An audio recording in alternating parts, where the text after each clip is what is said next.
first thing we're going to talk about is something called the arthrokinetic reflex.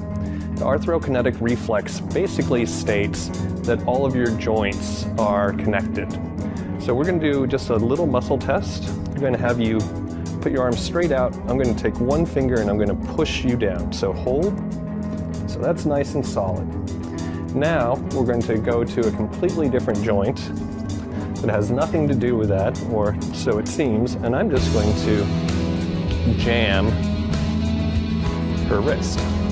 Okay, so now this joint is compressed. I'm going to have this arm come straight out. I'm going to do the same test and hold. And there it goes. So what this demonstrates, let's get her back in order here. So we're going to pull this out, decompress it.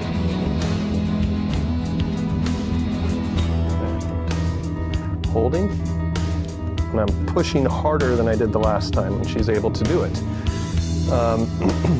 So joint by joint by joint, we want to make sure that they're working optimally. In a previous video, we talked about the hips and how generally we are either externally rotator dominant or internally rotator dominant, and we want to work in those areas that are dysfunctional. And we have to do it in a step-by-step methodical method.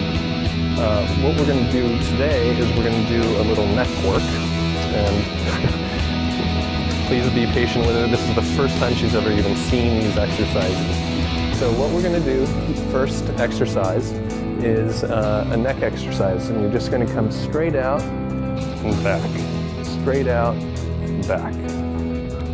Good. Now with this, we want to keep the chin level and all the way back and all the way forward, and this is going to get a stretch into the lower cervicals, and come back, and one more time. Now the next exercise is an exercise that a lot of people have a hard time with, unless you've actually trained into doing it.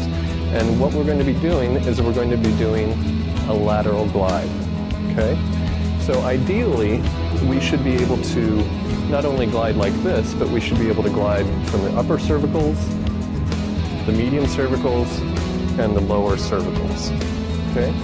So we're going to just bring your head out to the side, try to going to the side, good, and to the other side, good, and to the other side. Now what she's demonstrating is a really classic compensation. So she's coming out to the side and her chin is kind of leading the way. It's best if you're going to do these exercises to do them in the mirror so that you can actually see what you're doing. And she doesn't have that availability right now. So as we're coming to the side, we're trying to keep the ears level. It's almost as though you have a rail going through your ears, and they're just gliding back and forth. Good. Better. Challenging, I know. Now, one of the ways that you can help to do this, if it's like if you're trying to do this and you're going, I don't know what that feels like, I've never tried that, put your hand right here. So put your hand right there into the chin and then push into your hand. Good. And now do it to the other side. Push. And do it to the other side. Push. What that's doing is it's sending a signal into your brain. Your brain now is getting a signal of, oh, that's what that feels like. Because before, if you've never done it, there's something that is called motor sensory amnesia, where there are movement patterns that we should have through our joints, but because we never use them, we lose them. So now that we've done, let's do that one more time here. You can push into my hand, push, push, push, good. Push into my hand, good. Now let's try that again. Better, that's cleaner, good. Feels easier? Okay, we're gonna do one more little tip. So put your hands on your cheekbones. Now move them out just like a half an inch, quarter of an inch. And then you're just going to, it's a very small movement. It's better to do these precisely than to get all sorts of motion and having your head twisting and turning. So you're going to go to the side and just touch your fingertip. That's perfect.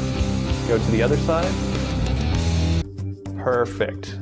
So she went from whoa to now she's actually getting proper cervical lateral glide. Do that again. Beautiful, perfect. And relax.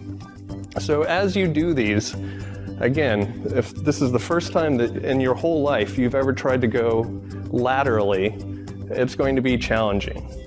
Now we're going to, so we've established this motion, we've established this motion, now we're going to do full circle and get full range of motion through the cervical spine. So it's going to be forward, to the side, to the back, all the way through. Good. Back. Nice. So a little ratchety here. Better. There's a little bit of head twisting, which is to be expected the first time she's ever tried this. And we're going to reverse that now. Good. So there's still some work to be done, but she got it. She got some of that lateral glide. The more reps that you do, the quicker it'll come. And this isn't an exercise that you need to do, an hour a day. A couple of clean reps 3 times a day and do 3 circles. In a couple of days, you'll be doing it, has been my experience. So you might be thinking, why do I need lateral neck motion?